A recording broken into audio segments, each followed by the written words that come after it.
All right. So I'd like to introduce our first speaker. Our first speaker has been working in the CX UX field since 1977. He's worked on sovereign and corporate UX strategy programs, including adoption to the new normal and organizational North Stars. He's worked leading experience engineering teams in the US, in India, in Africa, in Singapore, in Hong Kong, and China. All over the world. He leads teams for banking, insurance, telephony, medical, e-commerce, heavy industry, and government. He's worked with mobile and digital transformation programs and metaverse strategies. He's the author of Institutionalization of UX, with over 20 years of work on how to set up sustainable, mature UX practices. Ladies and gentlemen, please welcome, and you can say a little shout out, little say hi in the chat box. Please welcome your first speaker, Eric Schaffer.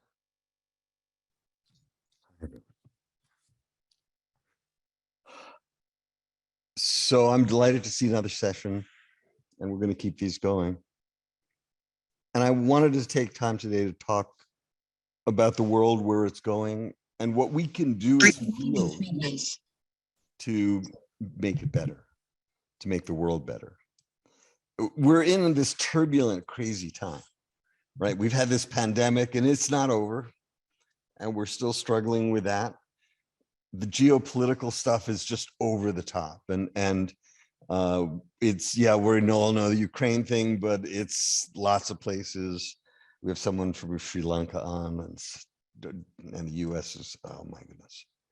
And all of that is really just the prelude to the climate change that we can all see now, where India is cooking, and we're seeing so many factors there. There's a huge risk to the world. What can we do as a field to make it better? I guess one thing I would observe is that we have a lot of powerful tools now. Our ability to apply technology has expanded widely. And so we are able to do a lot. But what should we do? One of the things that we've been looking at for a long time now at HFI is that there will have to be a change in lifestyle. And that change in lifestyle will bring together naturally the things that have to be there from a resource point of view. And it'll apply technologies. And those changes will be things that make people happy, which is very much our job. And so there's a whole set of changes that we can anticipate. We're seeing these things happen. Lifestyles are changing. And part of what we can do is frame it differently. So we're going to share more stuff. It's just the natural thing. But is that part of a cold and frugal new lifestyle? Or is it a light and connected lifestyle? We're going to make these changes, right? But do we see it as sharing? As we can't afford to have our own homes, cars, or even televisions. We have to crowd around and struggle to get our needs fulfilled. You can see this is 10 years old at least, because we're talking about televisions. Or is the future, it's our aspiration to share. This gives us the chance to enjoy being part of our community and have more fun with our friends. We're shifting to telepresence. I'm not even important enough to have my own office space, or we do almost everything from home. Gone are the days of endless commutes, and look at what we're doing now from all around the world. So we can frame it for people that these new lifestyles are actually positive. We're going to find that the shift in lifestyle changes everything we designed. We looked at just, as an example, a refrigerator. And you know what? Refrigerators will have to be designed differently. As we work from home, suddenly we're not having lunches out or as much. And we need to think about that. During the pandemic, we had, we were getting food once a week and that wasn't working. And how often do you go to the farmer's market? So we're changing the way things are. Sure, we can get involved in helping just from the basic usability stuff we do. Here we are looking at the city of San Antonio, their website. Can you find a hospital? Look, emergency services on the left, on the right is just, okay, that's bad, right? This is typical interface design stuff. We also can provide persuasion support. So we can tell people about the pandemic, but we can also help guide governments in terms of how to get people to trust the organization, how to get people to comply and do the things they need in order to reduce the death tolls. We're going to see everything that we're involved in designing. If we're doing clothing, there's simple things like, yeah, we're going to build clothing that you're going to wear indoors to reduce climate, the need for climate control. But also, we're starting to lean towards things we rent. Handbags, clothing. And so maybe we start building clothing differently so that it's easier to be used by other people. Cars also, as we move towards shared cars, whole new design problems. I worked for a while with the Monterey Bay Aquarium, and I was sitting with those guys, and we were talking about the lifestyle changes needed for sustainability. And I was blindsided because they said, you know what the main thing is? We really need to think about ways of having fewer kids. And I looked into it. It's like, in my lifetime, we've gone from 2 billion to 7 billion people on Earth. And that can't keep going like that. That's not a good thing. And maybe we can do things to permission people not to have children, influence social expectations. I was looking at these images up here on the right. That's from some work we're doing right now with an African bank to figure out what kind of imagery they should use throughout the bank. And I realized that, and it was to my direction, that we had created the versions on the left that were about really, the message is happiness is kids, lots of kids. And so there's lots we can do to help with that. There's a shift going on around that lifestyle, away from the hustle economy, people moving towards an easier pace of life. We can support that. In a way, one of the earliest influences of our field was Frederick Taylor. He's been gone 100 years. But he was a mechanical engineer who started looking at how to make people more efficient. He thought of people as machines, as machine components, and he worked to optimize those. And that was a huge influence in our field. But we're kind of at the end of that. And we can see how there's a resistance to people being treated as machines, right? We didn't evolve for the kind of information overload, the restricted activities, the repetitive motions. And so we're seeing a huge inflow of things like the Calm app and people finding ways to live a different lifestyle. They're resisting the jobs that we're creating. And so we can do things to make jobs that are better for people. You probably remember the Yerkes-Dodson law, 1908, and we still use it today. So people do badly when they're under aroused and when they're overloaded.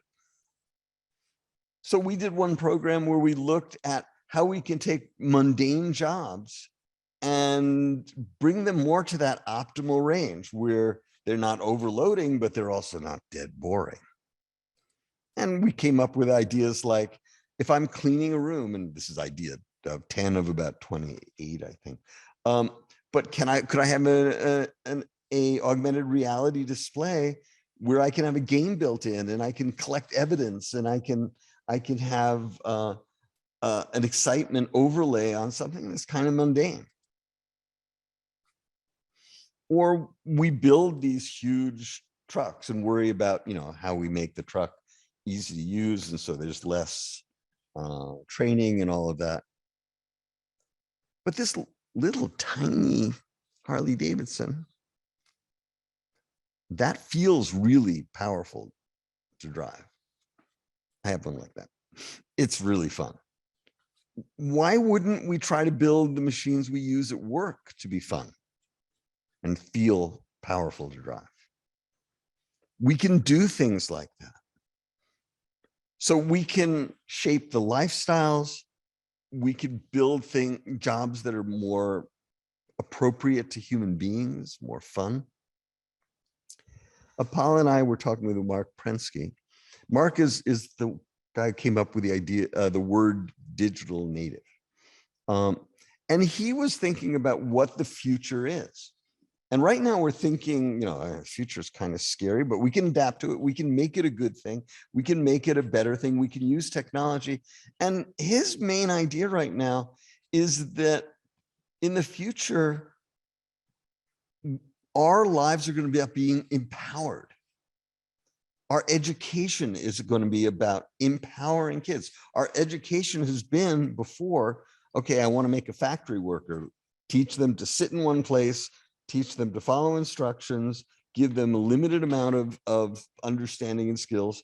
But in the future, it'll be more about find what the areas are that are passionate for people. Find what they want to do, empower them to do that. And so the future has this other aspect. Yeah, it looks dark in ways, but we can help to make it more positive. We can help to make it more empowering, more fun. And we're seeing this. This is a program we recently wrapped up for a bank in India, Bandhan Bank. And when we did the research, what we found is people, as usual, they wanted their money to be safe and to grow and things like that. But they also were concerned that people were not being treated fairly. They were concerned about their nation. They were concerned about poor people. And so we shifted from our usual banking frame to the one you can benefit personally while helping others in the nation. And we came up with a meme: in the circle of prosperity, everyone wins. And so we put that out. And this is the homepage design. The yellow are different persuasion methods we're applying. And interestingly, new users went up 24%. And we were particularly happy, female users went up 67%. So we can see that when we move these positive directions forward, we can have benefits to our customer, as well as shaping the challenge and turbulence of the world to be a more positive thing.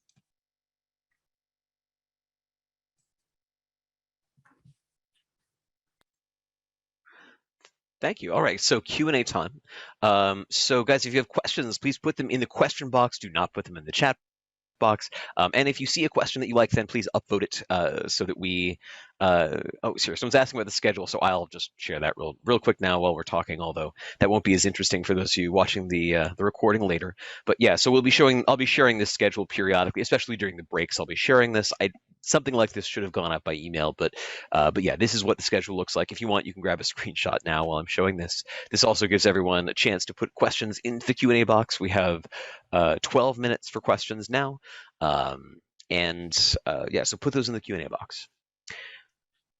Have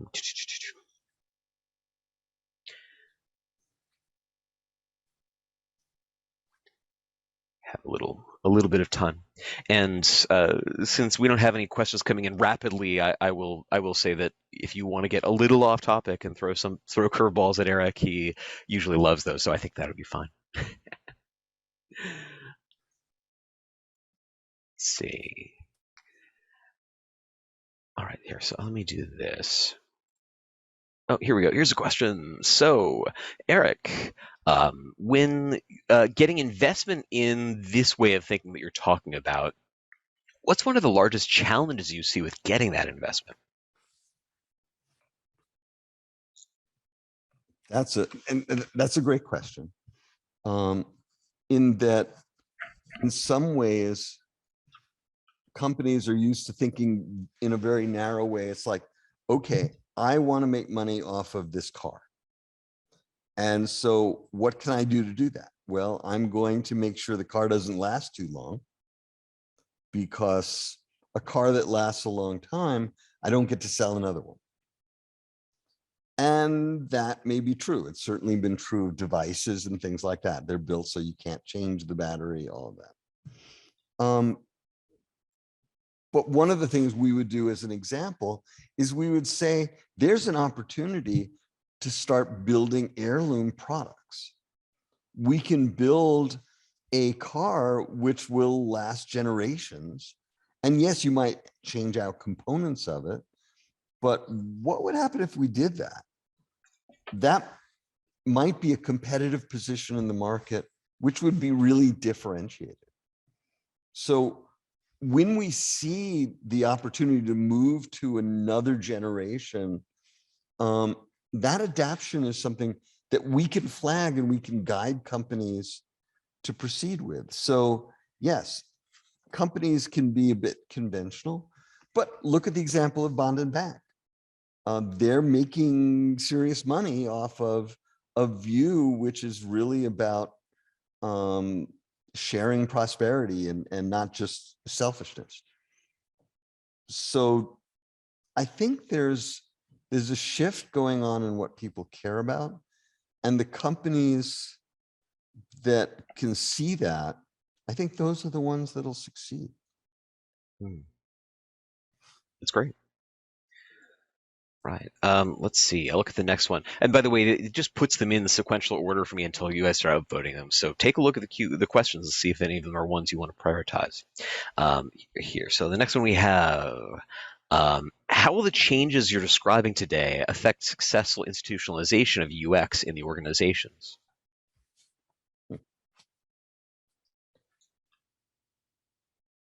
Well, there's a couple of things. One is that organizations are getting it, that they need to be good at customer experience and user experience and service design and all of that.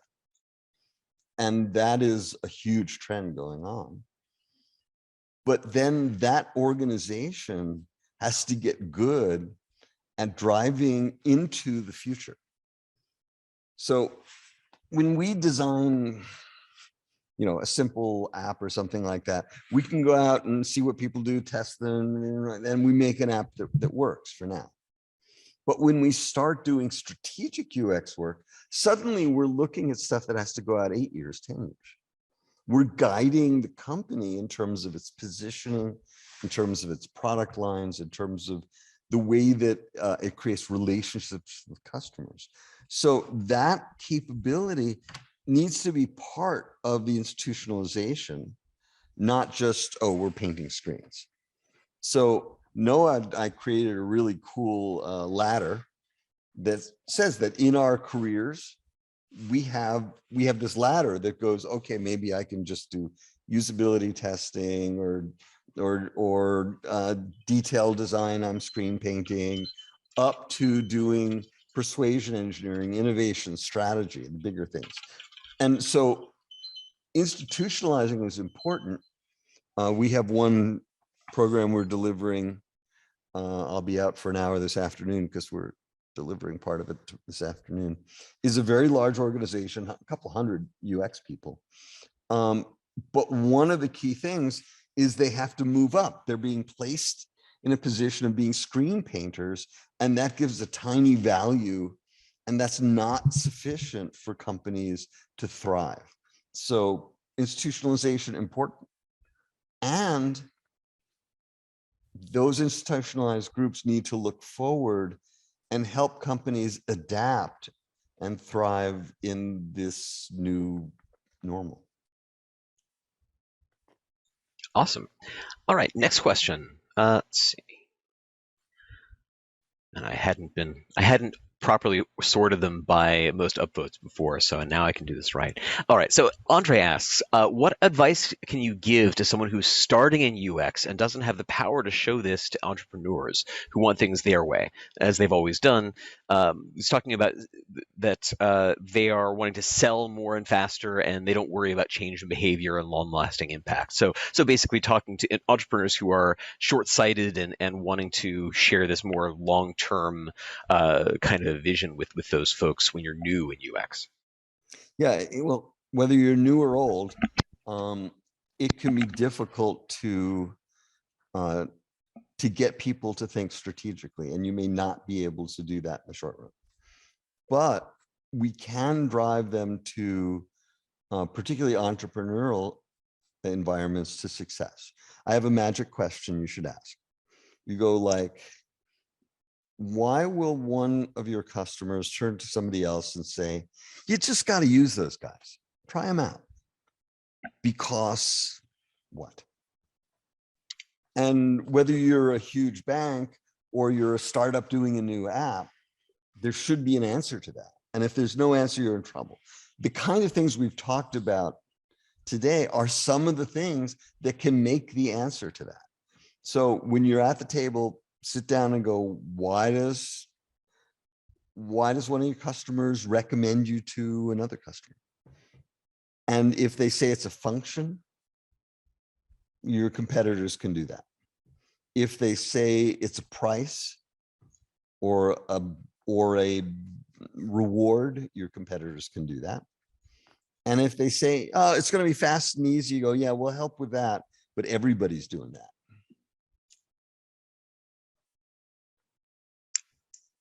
Awesome. All right, next question. Let's see. All right, so these days candidates are shifting into the UX field from a lot of different areas: marketing, engineering. Someone else said even like zoology. What's the driving factor for people getting into the UX field from all of these different places? It pays well and the work's fun. It's a good field to be in, right? It's a good field. I will Yeah. say that. It's a field that you keep getting better at for your whole career. And that's from somebody working since 1977. I still learn new things. And it's a field where you can do many different things. You can be creative. You can interact with people. You can, although I'll say that recently there was a thread that Apollo was following, asking if you had to leave the UX field, what job would you take that you would be most ready to do? And many people said hostage negotiator, because we do have to get good at negotiation. Anyway, people are coming to the field from many different angles. The thing that's important is that they have that core knowledge about human information processing, that they're not just trying to do it by common sense, because that don't work. That's great. All right. I think we have time for one more. We'll see how fast they go. All right. So Edgar asks, "All this is great to engage with real change, but won't companies almost always face us with refusal, since they always aim for profit and pleasing clients?" So our point has always got to be that we're pleasing clients. It's just like that we may be doing it in a different way. People who have realized that housing units are changing because older people, my generation, are often going, yeah, maybe I don't really want to live alone in a great big house. Maybe I'd like to live in a community again. And so new kind of housing models are happening. If you're at the cutting edge of that, you can make money and you're differentiated. A lot of it is about, when you're looking at these new kinds of things, how can a company differentiate? Awesome.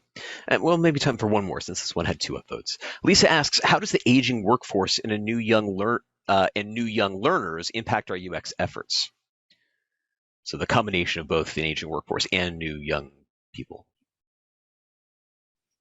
In terms of the UX field or in terms of our customers? Because I wasn't sure based on the wording. You yeah, can I see it in the can't. Q&A box, right? Yeah. I wasn't sure. Yeah. So I mean, the UX field has people coming into it from in all ages with many different backgrounds, and that's really cool. We need those people. Our user populations are changing. So my generation is drifting off. There's a new generation coming, and they're different. They care about different things, and the lifestyle changes we talked about are, to a great extent, what they're caring about. They're going, so you want me to work 4 jobs, and you want me to, and you're not going to give that all these things. There's a rejection of some of the models that we've created.